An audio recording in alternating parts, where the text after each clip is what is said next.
There you are. How do we balance controlling our borders, welcoming diversity and addressing pressure on local communities and services? Right, how do you balance controlling our borders, welcoming diversity and, at the same time, address pressure on communities and services? So, let's look at legal migration. Legal migration in 2023 was nearly 1 million. Illegal migration is a tiny fraction of that, it's just 3 to 4%. Legal migration is by far and away the largest part. And, of course, this happened on your watch, Kevin. It did, yeah. The bar was set far too low in terms of migration, no doubt about it. We failed on it. And, we couldn't control our borders until 2020, and I think most people that I speak to do want to control our borders. We now have the controls at our disposal. We didn't set them in the right place. For whatever reason, what's interesting is having done this programme for a while, and quite a lot of it during Conservative government, I don't remember anyone from Conservative government sitting there whenever migration came up and saying, yeah, we've really screwed this up. Whereas now, every Conservative that comes on says, yeah, we got all that wrong. Do you want me to be honest or not? I do.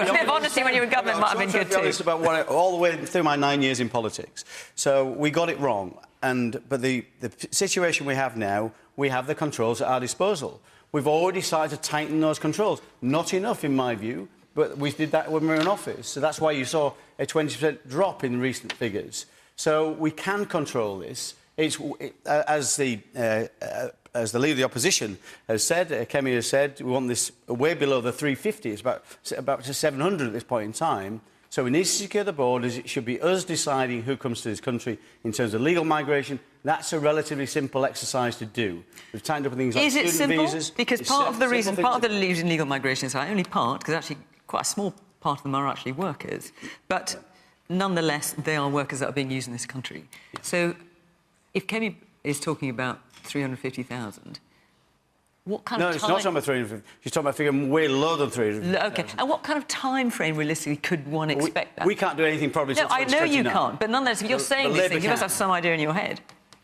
Well, these controls can be put in place very, very quickly. The controls we've already put in place have reduced it over a short period of time by 20%. There are trade-offs. Those jobs need to be filled by somebody. In 2029, we get elected, this could be down to the numbers that people think is right, which I think we are way too high right now. There's no question about it.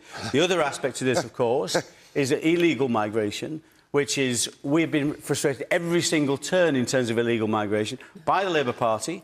134 times they've voted against Rwanda. We know it is a deterrent. We know that other countries are looking at this as a deterrent. It's the right policy, but this was frustrated every turn by Labour. We can put those controls in place. We will be able to put those provisions in place to control what most people are most worried about, which is illegal migration. Nigel Farage. How can you, as a Conservative Party, keep a straight face to this audience, to the nation, having promised in 2010, 2015, 2017, you'd reduce net migration to tens of thousands a year. In 2019, substantial reductions and net migrations nearly 1 million. You've broken your promise time after time after time. But if you're honest with people, you will never be forgiven for it. You haven't got a cat's chance in hell of winning the general election. Shame on you for what you've done. It was willful, it was deceptive, it was deliberate, and it was wrong. And the worst part of it, Ben asked about, the impact on communities, the impact on services. The worst part of it He also talked about welcoming diversity. Well, we'll talk about diversity in a second. The problem with welcoming diversity is if you do it in too big a level, you get division. And we're seeing that in many of our towns. The last 2 million that came from outside the EU under your watch, only 16% of them are working. Only 16% of that 2 million are working, which means they're dependents, which means they're using schools, the health service, all of these things. And we now know the truth, that selective immigration can be very good for diversity, very good for the economy, very good for all of those things. And you could argue that for decades, up until the early 2000s, it was working really well. But now, not only is it a catastrophe for people's way of life, not only does it deny them access to services, mass immigration is making Britain poorer. And the fact that Keir Starmer today doesn't seem to think it's a priority shows you that with these two parties, it is only going to get worse. Nigel, you be honest with people. We need a complete... We need to leave the ECHR so we can deport people that come illegally and take back control of our borders and our lives. You be honest with people. And that's what the public wants. You know We could not control our borders for 2020. Following that, you had COVID. Following that, you had Ukraine and Hong Kong. Which of those people would you have not let into this country? I'm those sorry. People. I'm That's what's really happened. sorry. Now we have got. No. Now we have Kevin, got levers at our Kevin, disposal. in 2023, you know that's true. In 2023, we were not taking people from You are Ukraine. not the only person we were not in this taking people argument from Hong Kong. who's concerned about migration. We were not. Well, we are also concerned about migration. I personally am if you were about concerned, I'm amazed you stood for the party again at the general election, giving that level of betrayal. It is shameful. We made our mistakes. We made a mistake. OK, all right. Yes, of course, the mistake. Let's bring the rest of the panel in. 40 years of mistakes. Alastair. I mean, I'm glad that the question was framed in the way that it was, because I think most people in Britain are tolerant up to a point, but they want to know that there is a system, that there are rules and that they work. And what's happened in recent years is that the systems and the rules, frankly, appear to have broken down. I think Labour actually are starting to get a grip of it. I think the returns, we've seen the figures this week on the returns, which are pretty good. But at the risk of triggering Nigel again, I'm going to mention... Here we go. I'm going to mention the B word. Because Brexit was about getting your borders under control. Yes. Since Brexit, we have lost control. So the people... Why? The people that were coming here, often not to stay for long, Polish, French nurses, Polish plumbers, often who were going back, they've left because we've left the European Union and been replaced by hundreds of thousands of people and their dependents from Nigeria, from India.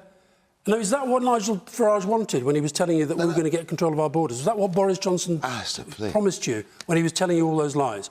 And all I'd say, and the other point I would make, is that you had Rory Stewart on the panel last week. I know that, my podcast co-presenter. And he made a point which we both think is incredibly important in this debate.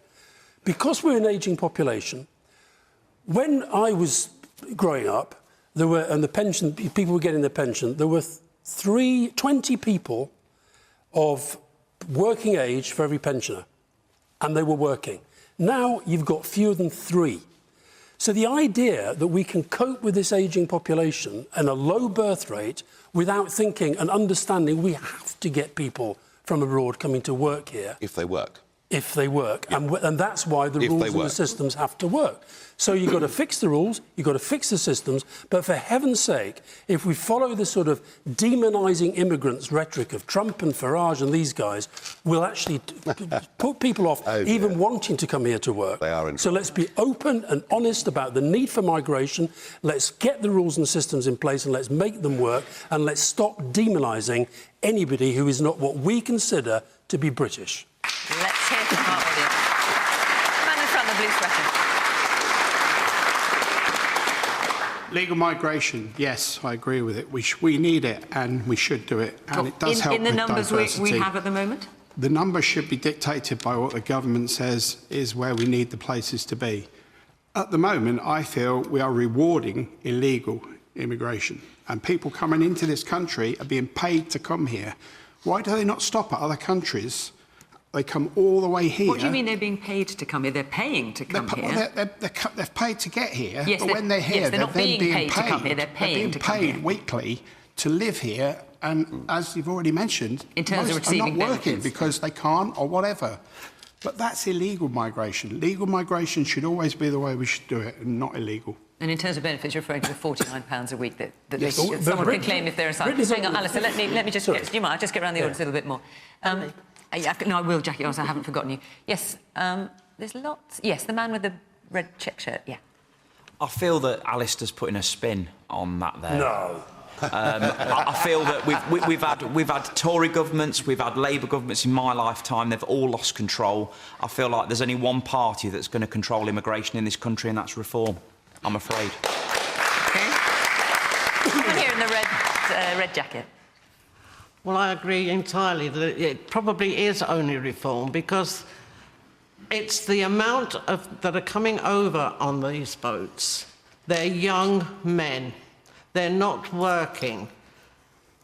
Let's go forward 5, 10 years. Where will they be then? Still in this country, not working?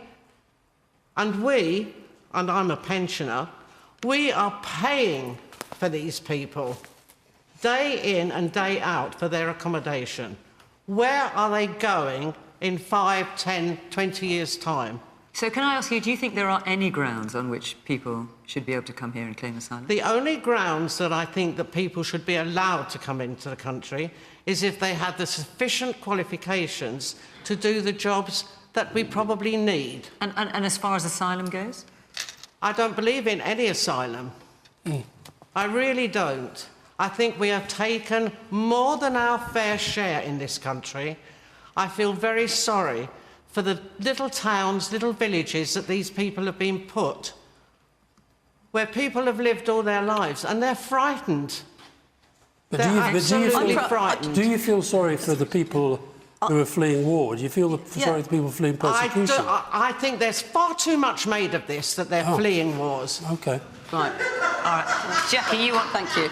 Thank you. Is there a war in Algeria? Is there a war in Morocco? Is there a war... Where are they coming from? Well, Syria? Lots from Syria. Can I just... One point, we're fifth in Europe. In terms of the numbers of asylum seekers, we are fifth in Europe. One of the ways that this debate has developed is the idea that they're all coming here. Right. Germany's number one. Okay. All right, let's let Jacqui in. Sorry, Jacqui. Thanks, guys. I'm proud to live in a country, by the way, that provides shelter to people who have come from horrific circumstances. It's part of what it means to be British, to do that.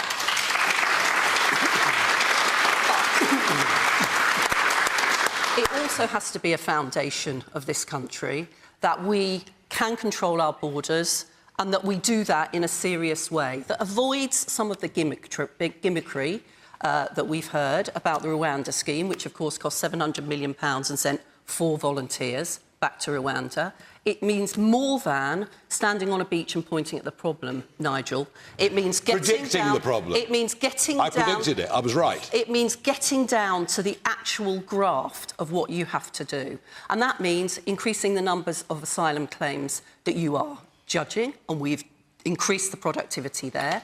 It means sending people back when they haven't got a right to be in this country, and we've increased the numbers of returns in the time that we've been in government. And it means properly integrating people and making sure that they are working and contributing to our communities if they've got a right to stay here. When it comes to legal migration, one of the things that I think is most shocking about the way that legal migration ballooned under the last government was the failure to recognise that a lot of that was in order to fill skills gaps that the last government did nothing to close. When I was in the Home Office in 2009, we began to think about how you could link whether or not employers bring people to this country with the extent to which they're also training their staff. I was gobsmacked when I got back into government as Skills Minister that nothing had happened on that over the period of the Tory government. So we've got to have a situation where people have a contribution to make to this country that we can't provide here, they should be welcome, but we can't simply solve our skills gap and support employers by not investing in our domestic pipeline of skills. Jacqui, and we've got to be able to do that in order to make sure that people do feel, and I understand the strength of feeling here, but people do feel that the system is fair and the system is controlled. Let me hear a bit more, because there's lots of hands up. Man in the red sweater there in the middle.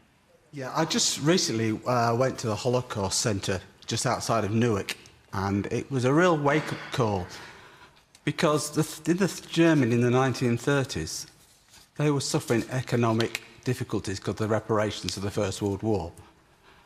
And these people were desperate and looking for something to improve their life.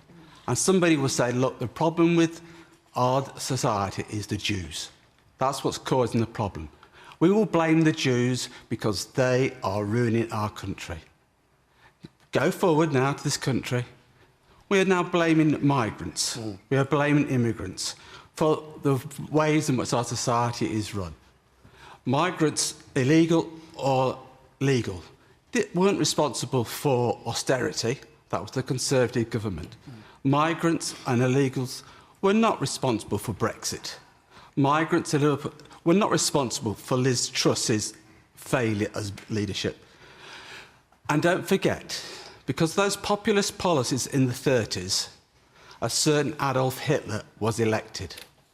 And if we follow the same rhetoric, the same blaming of migrants, we will go in the same way.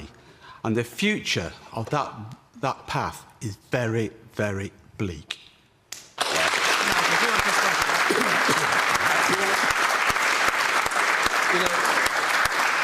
The last Labour government deported people who came here illegally in their tens of thousands. But do you want to respond to Sam's point? I'm going to. Tens of thousands. So here's the point.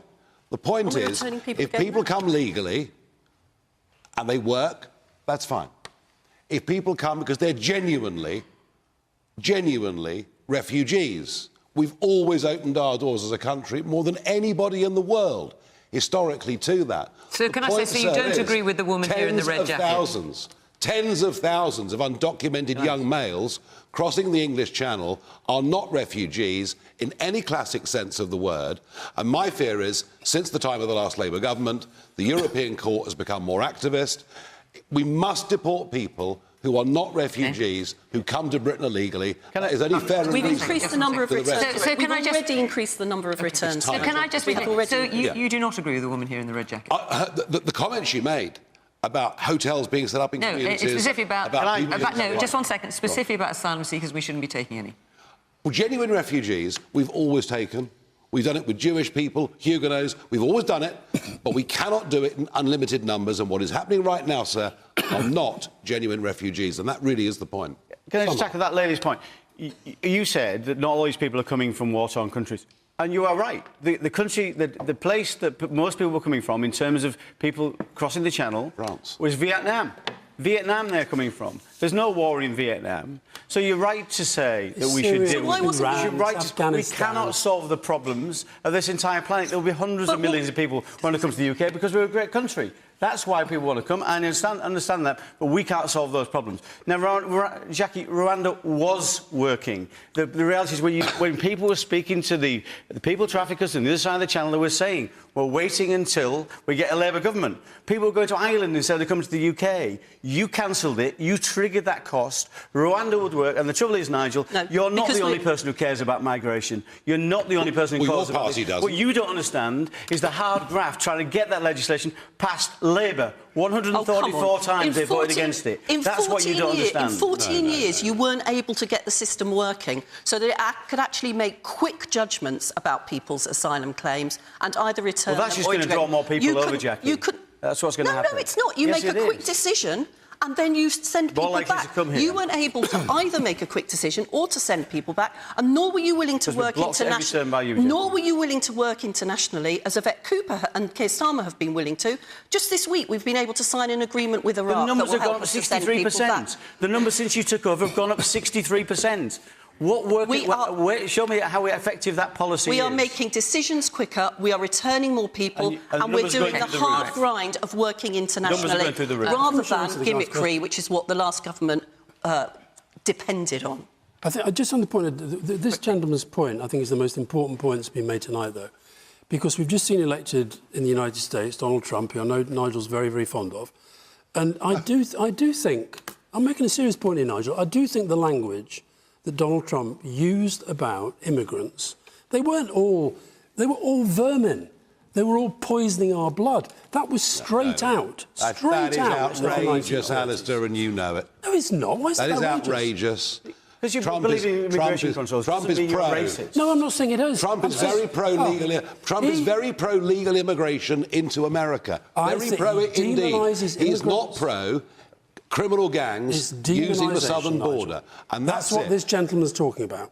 Well, he's talking about the demonisation of others. He was talking about Jewish people, the Holocaust Museum, and genuine refugees. These are different things. Hang on. These are different things. Well, what I said was you were using the language of demonising. I wasn't talking about Jews. I was talking about migrants. You made the point about illegal migrants. Yes. Yeah. Coming in there tens of thousands. Yes. OK, so this year it's 40,000. Yes. That's a minute proportion of the 1 million immigrants you're talking about. I know. And consequently, that's your main biggest beef of 40,000 people coming to this country. your policies fall on the wayside because you're talking absolute nonsense. 40,000 is a speck in the ocean. Oh, let them all come in. And every asylum speaker that I've ever spoken to, everybody has come here because of asylum. They're not coming here for a better life. Oh, yeah. The majority of them are coming for a life. No. No, no, Okay. I'm sorry. Let's end it there, because I want to take another question. Sorry. And you make your point very powerfully, sir.